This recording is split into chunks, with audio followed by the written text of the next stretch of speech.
राजपुर 1991 साल में भारत की पुरातत्व विभाग की खोज से पाया है कि इस क्षेत्र में 1200 साल पहले की एक शाही महल थी।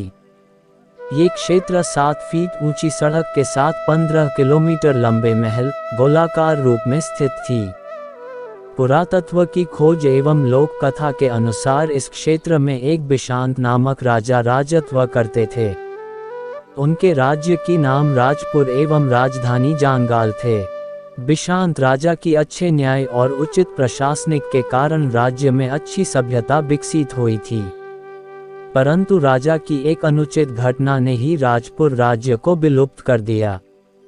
घटना ऐसी थी कि एक दिन उनकी मोहमयी पुत्री राजबाला एक सुदर्शन सैनिक के साथ प्रेम हो जाती हैं और धीरे धीरे उनकी प्रेम कथा ने पूरी राज्य में फैलकर कलंक हो जाती हैं।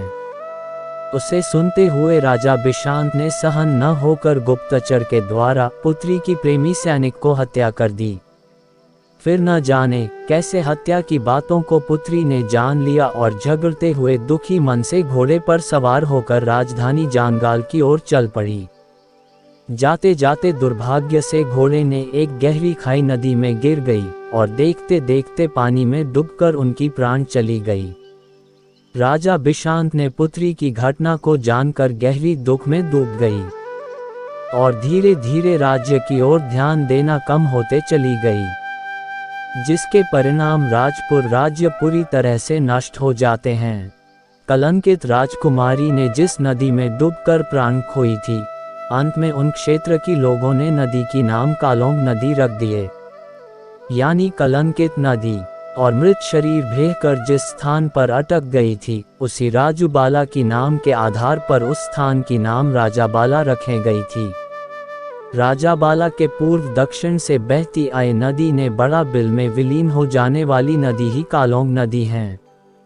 राजपुर साम्राज्य की खंडहर हो चुकी राजमहल की कुछ हिस्से आज भी हमें याद दिलाते हैं, जैसे कि हम आज भी वही खंडहर को देख सकते हैं और यह भी कह सकते हैं कि प्रेम की अभिशाप ने ही राजपुर राज्य को पूरी तरह से नष्ट कर दिया है।